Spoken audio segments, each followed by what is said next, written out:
जय श्रीराम। आज श्रीरामचरितमानस भाग 82। रामे चित्तलयः सदा भवतु मे, भो राम मामुद्धर। भगवंतांच्या चरणी चित्ताचा लय होण्यासाठी मनुष्याला, साधकाला ज्या गोष्टींची आवश्यकता असते, जेणेकरून भगवंतांचा कृपा प्रसाद त्याला लाभेल, भगवंतांचं दर्शन त्याला होईल, त्यामध्ये सर्वात महत्वाची गोष्ट जी आहे ती म्हणजे कोणत्याही परिस्थितीमध्ये भगवंत करतील ते योग्यच करतील, त्यांच्या कोणत्याही कार्यामध्ये कधीच दोष नसतो। आणि जर प्रत्येकच गोष्टीचा कर्ता माझे श्रीराम आहेत, तर त्यांनी केलेल्या कोणत्याही घटनेमध्ये दोष असूच शकत नाही। असं जेव्हा लक्षात येईल, गुरुकृपेनं प्रत्येक लहान मोठ्या गोष्टींमधून जाणवू लागेल, त्यावेळेला चित्ताची बाहेरची धाव कमी होऊन अंतरंगातल्या श्रीचरणांकडे त्याचं चित्त आकर्षलं जाईल आणि मग प्रभुकृपेनं, हनुमत कृपेनं त्या चित्ताचा लय साधेल, असं संत सांगतात। हे जरी खरं तरी सुद्धा जेव्हा जसं भगवंतांनी स्वतःच सांगितलं की संभवामी युगे युगे, तसा तो युगसंभव भगवंत प्रकट होण्यासाठी त्या दुष्कृत्याची, दुष्कर्माची, पापाची जी सर्वत्र पसरलेली मुळं असतात, त्याचं शीग गाठावं लागतं, मगच खऱ्या अर्थानं भगवंतांना अवतार घ्यावाच लागतो, दुष्टांचं निर्दालन करण्यासाठी आणि सुष्टांचं रक्षण करण्यासाठी।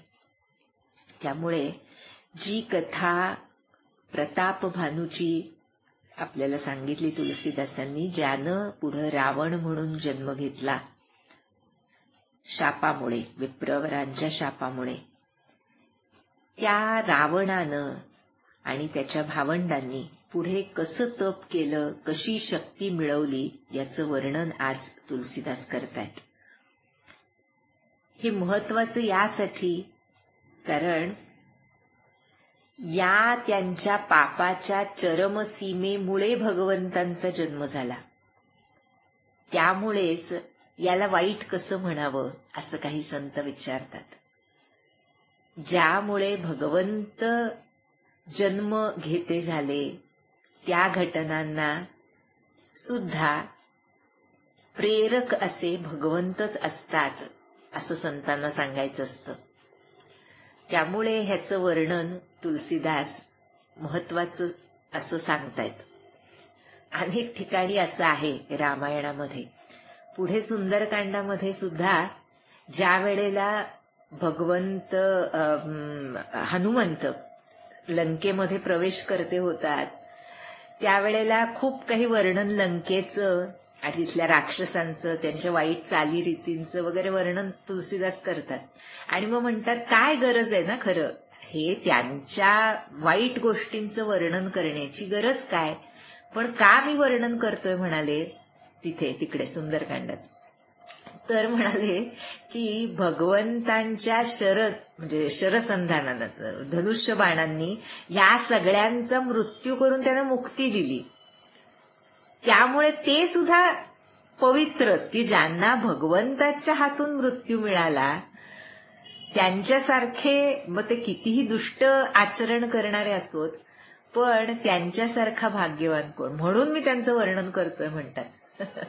तसं इथे रावण, कुंभकर्ण आणि विभीषण तर विष्णू भक्तच होते, त्यांचं वर्णन आणि त्यांच्या त्यांची कथा आपल्याला इथे सांगतात.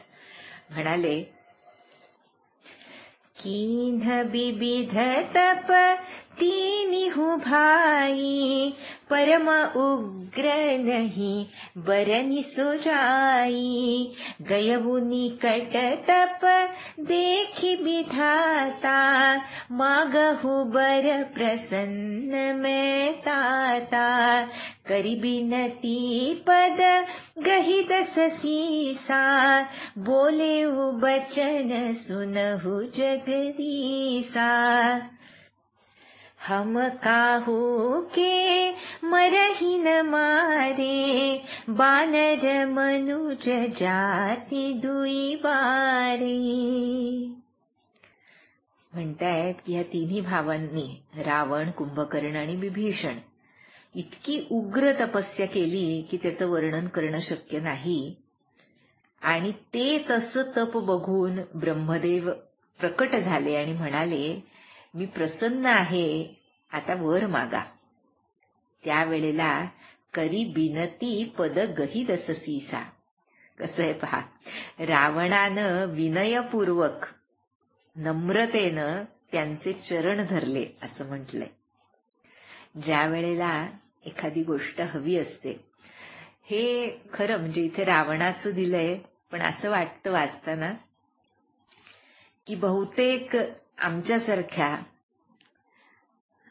आम्ही भक्त म्हणवतो स्वतःला, पण ज्या वेळेला भगवंतांचं स्मरण आम्ही करतो, सद्गुरूंचं स्मरण करतो, त्यावेळेला लौकिक काहीतरी हवं, निदान असलेलं टिकावं, यासारख्या कामनिक भावनेनं आम्ही लीनता दाखवतो.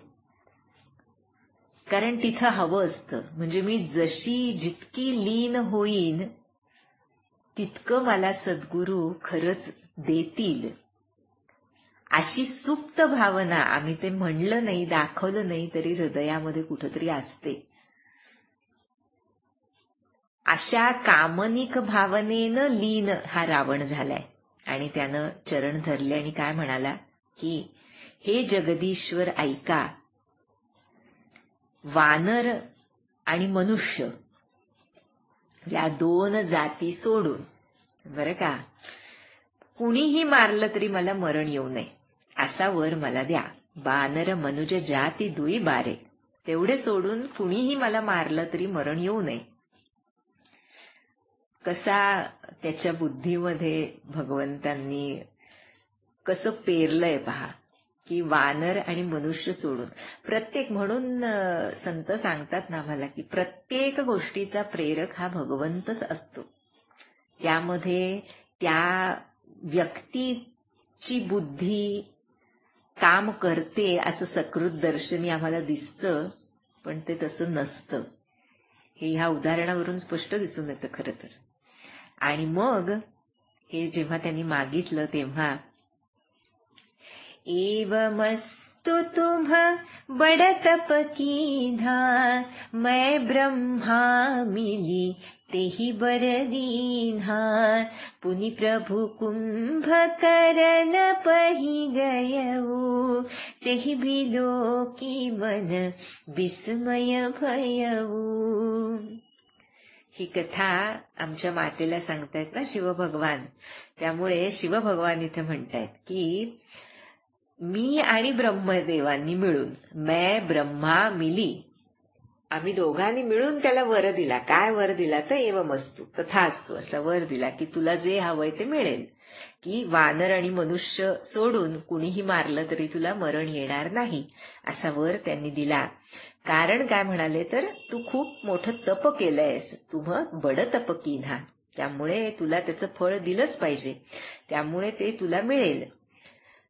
आणि मग या रावणाला असा वर देऊन मग ब्रह्मदेव कुंभकर्णाकडे गेले.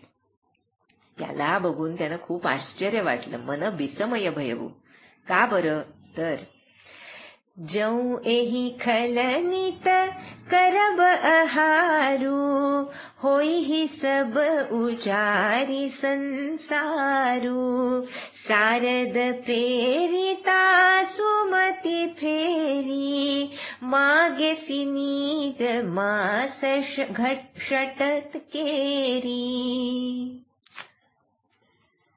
इथेही पुन्हा तेच झालं की ब्रह्मदेवांच्या मनामध्ये काय आलं तर हा दुष्ट राक्षस, त्याचा आकार बघून त्यांना असं वाटलं की हा जर नित्य आहार करू लागला तर जग ओसाड होईल. म्हणजे इतकं त्याला खायला लागायचं कुंभकर्णाला, असा त्याचा देहाचा आकार होता. आणि त्यामुळे हा जर रोज आहार करायला लागला तर जगामध्ये इतरांना काही उरणारच नाही. त्यामुळे सरस्वतीला ब्रह्मदेवांनी प्रेरणा केली असं म्हटलंय. सारद प्रेरी तासु मती फेरी. काय मती फेरली तर 1 दिवसाची जाग आणि 6 महिन्यांची झोप कुंभकर्णानं मागितली.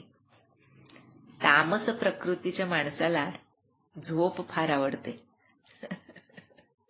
सर्व संत सांगतात की तामसिक कडून तुम्ही वर थोडी ऊर्ध्वगती तुमच्या जीवाला मिळालीये, ह्याचं प्रथम काहीतरी चिन्ह असेल साधकावस्थेमध्ये मुख्यतः, तर झोप कमी होते म्हणतात. ज्याची झोप कमी होते, किंवा असं म्हणावं लागेल की झोपल्या झोपल्या झोप लागते आणि ज्या वेळेला उठायचं त्यावेळेला बरोबर जाग येतेच. आमचे महाराज तर म्हणतात साधकाला 4 तासाची झोप पुरेशी आहे. त्यामुळे असं असतं. पण तामसिक वृत्ती मुळात झोप, आलस्य, निद्रा आणि प्रमाद, हे प्रमाद स्थिती सांगितली गीतेमध्ये, तसं त्या प्रमाद स्थितीमध्ये, तामसिक वृत्तीमध्ये झोपेची आवश्यकता खूप भासते. त्याचं मूळ आलस्य असतं, आलस्याचं मूळ देहबुद्धी असतं. अशा रीतीनं ते सर्व मूळ वासनेकडे जातं. त्यामुळे त्यानं तसा वर मागितला की 6 महिने मला झोप हवी आणि 1 दिवसाची जाग हवी. आणि मग त्यानंतर पुढे काय झालं तर ब्रह्मदेव विभीषणापाशी गेले. गए विभीषण पास पुनि, कहेउ पुत्र बर मागो, तेहि मागेउ भगवंत पद, कमल अमल अनुरागो. विष्णू भक्तच होते विभीषण.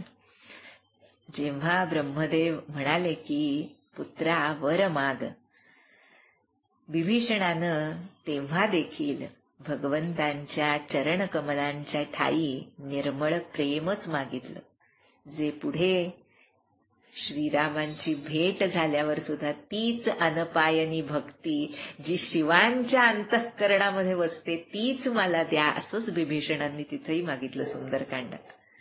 तेच इथंही ब्रह्मदेवाकडे तोच वर. भक्ताला इतर कशाची आवश्यकताच नसते. तो भक्तच नव्हे खरं तर, जर त्याला चरणकमलांच्या प्रीतीशिवाय इतर काहीही वासना मनामध्ये त्याचा स्पर्श देखील होईल.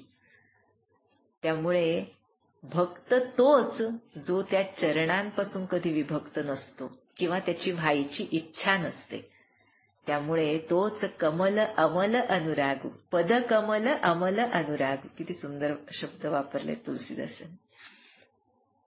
अशा रीतीनं मग त्यांना वर देऊन पुढं काय झालं तर तिन्ही देई बर ब्रह्म सिधाये, हर्षित ते अपने गृह आये, मय तनुजा मंदोदरी नामा, परम सुंदरी नारी ललामा, सोयमय दीन्ही रावण ही आनी, होई ही जातु थानपति जानी, हर्षित भयउ नारी भली पाई, पुनि दो बंधु भी आहेसी जाई.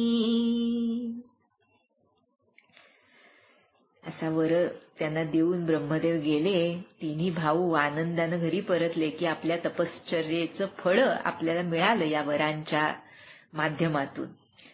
त्यानंतर असं सांगतायत तुलसीदास आम्हाला की रावणाचा विवाह कसा झाला तर मय नावाचा जो दानव होता त्याची अतिशय सुंदर आणि नारींना ललामभूत, नारी श्रेष्ठ अशी मंदोदरी नावाची एक कन्या होती. तो मय दानव तिला घेऊन आला. त्यानं तिला रावणास अर्पण केलं. कारण काय दिलंय पाहिजे, तोही दानवच, मय दानव. त्यामुळे त्याला माहित होतं की हा रावण राक्षसांचा राजा होणार आहे, म्हणून त्यानं आपली कन्या रावणाला दिली. आपल्याला माहिती आहे मंदोदरी मातेसारखं पातिव्रत्य जे सर्व नारी जातीला अत्यंत आदर्शभूत असं आहे. जिथे पतीची चूक होत होती तिथे तिनं ते दाखवण्यासही कधीही पुढं मागं बघितलं नाही.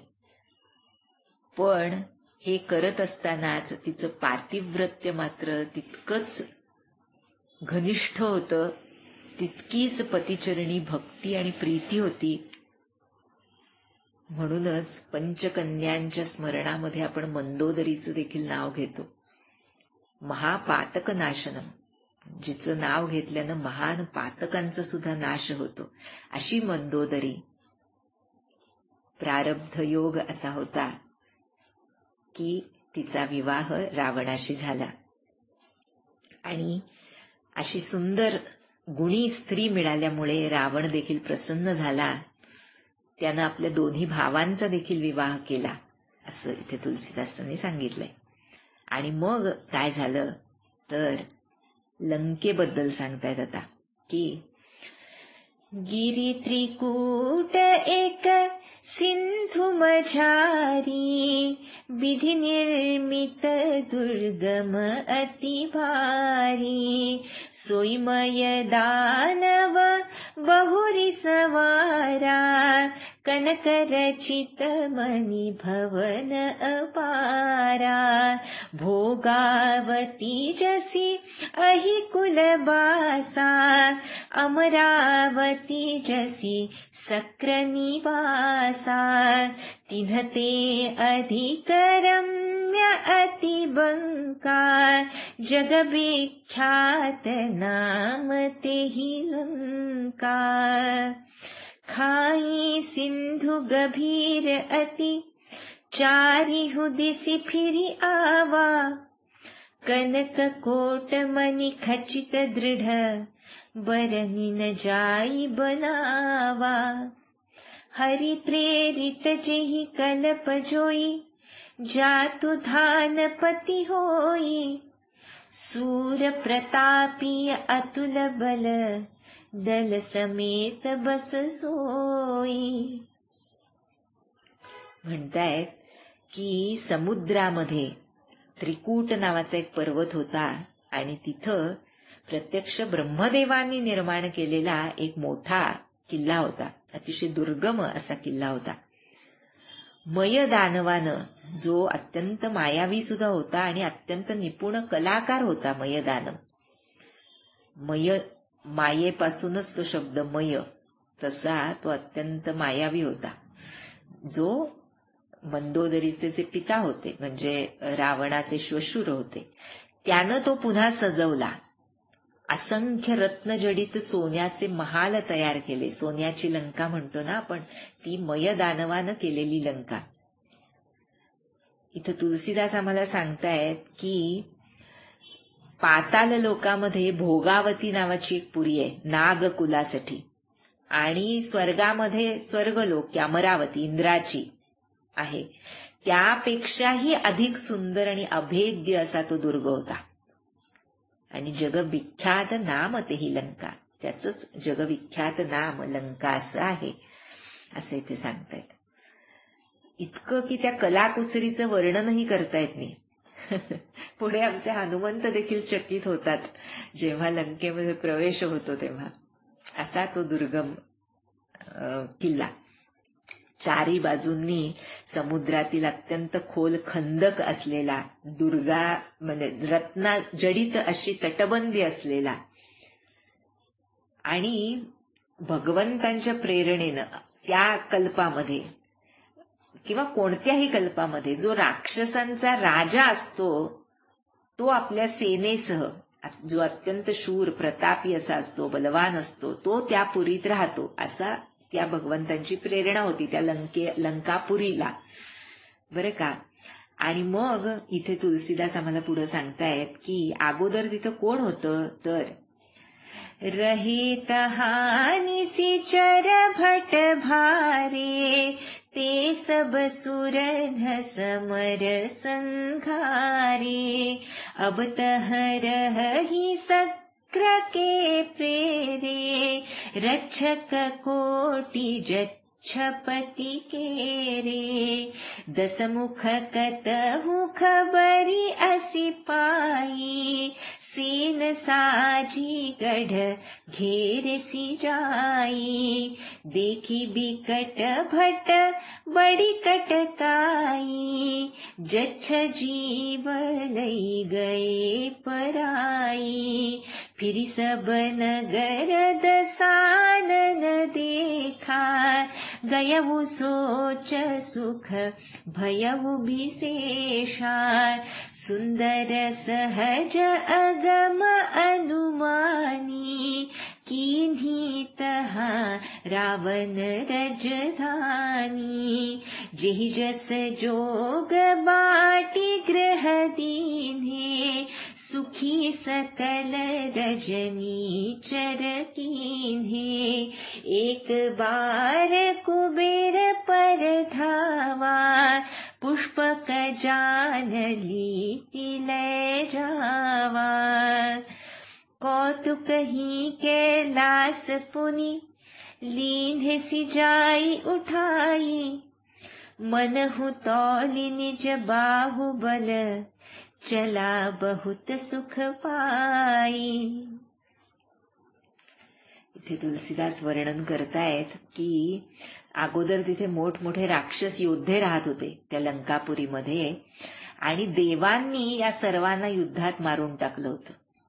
त्यानंतर इंद्र देवांच्या प्रेरणेनं कुबेराचे जे रक्षक यक्ष असतात, 1,000,000,000 यक्ष तिथं राहू लागले. पण झालं असं की हे रावणाला जेव्हा समजलं तेव्हा त्यानं सेना सज्ज करून त्या किल्ल्याला वेढा घातला आणि रावणाला बघून, त्याचे भयानक योद्धे आणि सेना प्रचंड असलेली बघून ते यक्ष तिथून पळून गेले. मग रावणानं चहूकडे फिरून संपूर्ण नगर बघितलं आणि आता कुठं आपलं बस्तान बसवायचं याची काळजी मिटली, असं इथे म्हटलंय. गयवो सोच सुख भयवो विशेष. त्यामुळे त्याला आनंद झाला. अतिशय सुंदर आणि दुसऱ्यांसाठी अतिशय दुर्गम असा तो किल्ला होता. त्यामुळे रावणानं ती आपली राजधानी केली. अतिशय बुद्धिवान होता रावण, शिवभक्त होता, राजनीतिज्ञ होता. त्यामुळे त्याला माहित होतं की कशा ठिकाणी आपण असलो म्हणजे कोणत्याही शत्रूचा धोका आपल्याला नसेल आणि तदनुसार त्यानं ही लंका निवडली होती. पहा, असं इथे आम्हाला तुलसीदास त्यानं कशा रीतीनं ती निवडली हे सांगतात. आणि ज्याच्या त्याची योग्यतेप्रमाणे त्यानं तिथली जी घरं होती ती राक्षसांना वाटून दिली. त्यामुळे तेही खुश झाले. कुबेरावर चढाई करून त्याच्याकडून पुष्पक विमान जिंकून आणलं रावणानं. त्याचं बळ पराक्रम इथे सांगतायत तुलसीदास की ज्याला स्वतःच्या बाहुबलावर विश्वास असतो आणि ज्याची वृत्ती राजसिक आणि तामसिक असते त्याला दुसऱ्याचं बळकावल्यावर खूप आनंद होत असतो. अशा रीतीनं इथे रावणाचं वर्णन करतायत की कुबेरावर चढाई करून पुष्पक विमान जिंकून आणलं, मजेत जाऊन एकदा कैलास पर्वत उचलला आणि भुजबल आपलं आजमावून बघितलं आणि आपल्यात किती शक्ती हे बघून त्याला फार आनंद झाला. अशा रीतीनं जो तामसिक प्रवृत्तीचा असतो त्याला मी करतो आहे या भावनेतून खूप अशा गोष्टींनी सुख मिळत असतं. पहा, पुढे हनुमंत जाणीव करून देतात, तुझं हे जे भुजबल आहे ते माझ्या प्रभूंच्या बलाच्या अंशा इतकं देखील नाही, त्याच्यातूनच तुला मिळालेलं आहे, असं हनुमंत सांगतात सुंदरकांडात. खूप सुंदर प्रसंग आहेत पुढे. मुख्यतः रावण हनुमंत संवाद अप्रतिम आहे, तो आपण बघणारच आहोत पुढे. पण इथे रावणाचं वर्णन तुलसीदास करतायत की त्यानं कसं काय काय केलं, आणि आता पुढे त्याच्या क्रूरतेची गोष्ट सुरू होईल की किती क्रूर होता रावण आणि कशामुळे भगवंतांना अवतार घ्यावा लागला अशा रीतीनं. पण जसं म्हटलं जातं ना की शत्रू असो, पण हे रामायणातलं पात्र आहे ना, माझ्या रामरायाला प्रत्यक्ष त्यानं बघितलं ना, माझ्या रामरायाकडून प्रत्यक्ष त्याला मृत्यू आला ना, मग तो सुद्धा श्रेष्ठच. अशा भावनेतून भक्त बघत असतात प्रत्येक गोष्टीकडे. सहज आठवलं, आता वेळ झालीये पण तरी जाता जाता भागवतामध्ये ह्या रावणाच्या वर्णनावरून आठवलं, भागवतामध्ये दशमस्कंधात जिथं पूतनेच एंट्री होते गोकुळामध्ये कृष्णाला मारण्यासाठी आपलं दूध पाजून, त्यावेळेला कसं असतं पहा, भक्त कसा असतो हे शिकवतात आम्हाला हे सर्व संत किंवा अशा थोर ग्रंथांचे रचनाकार. तिथल्या ज्या गोपी होत्या त्यांच्यामध्ये चढाओढ लागली असं दिलंय की पूतना कशी आहे, म्हणजे ती इतकी सुंदर होऊन आली होती अप्सरेसारखी, की ती बाहेरची होती, परकी होती, ओळखीची नव्हती, हे सगळं असून सुद्धा त्या ठिकाणी ती किती सुंदर स्त्री आहे. एकीला वाटतं ती अप्सरेसारखी आहे, एकीला वाटतं नाही ही तर देवी आहे, एक तर म्हणते नाही तिच्या हातात बघ कमळ आहे, ती प्रत्यक्ष लक्ष्मीच आहे. म्हणजे असं तिथे आम्हाला बोध द्यायचा असतो ह्या ग्रंथरचनाकारांना की ज्या वेळेला भगवंतांशी नातं असतं, मग ते कुठल्याही तऱ्हेनं असो, विरोध भक्तीनं का असो, पण ते जर भगवंतांशी रिलेटेड आहे येन केन प्रकारेण, तर त्याच्याबद्दल कोणत्याही प्रकारची दोषबुद्धी संतांच्या मनात नसते. म्हणजे ज्या ठिकाणी भगवंतांचा संदर्भ आहे ते सगळंच सुंदर, ते सगळंच दोषरहित अशी त्यांची दृष्टी असल्यामुळे त्याचा बोध खरा हा की कोणत्याही भगवत भक्ताकडे किंवा सद्गुरूकडे जाणाऱ्याकडे किंवा सद्गुरूंची भक्ती करणाऱ्या शिष्याकडे आम्ही दोषपूर्ण नजरेनं बघण्याची पात्रता किंवा तसं आम्ही बघू नये हे आम्हाला ह्यातून सुचवायचं असतं. मग ते रावणाचं वर्णन असो की तिकडे पूतनेचं वर्णन असो की कंसाच्या भीतीचं वर्णन असो, अशा अनेक तऱ्हेचे, पुढे शिशुपालाचं असो, अनेक असे राक्षसवीर ज्यांना भगवंतांकडून मरण आलं. पण आम्हाला सांगायचं त्यांना हे असतं की जे खरे भक्त असतात त्यांना पूतनेत सुद्धा लक्ष्मी दिसते, आणि जे आमच्यासारखे अधम जीव आहेत त्यांना भगवंतांच्या धामात जाऊन सुद्धा तिथले जे भगवंतांचे प्रत्यक्ष पार्षद असल्यासारखेच जन आहे त्यांच्यामध्ये पूतना दिसते. त्यामुळे हा दोष जर लयाला गेला तर खऱ्या अर्थानं आमच्या चित्ताचा लय प्रभू त्यांच्या चरणी करून घेतील, त्यांनी करून घ्यावा, तशी शुद्ध बुद्धी आम्हाला प्रदान करावी हीच प्रार्थना करूया. जानकी जीवन स्मरण. जय जय राम.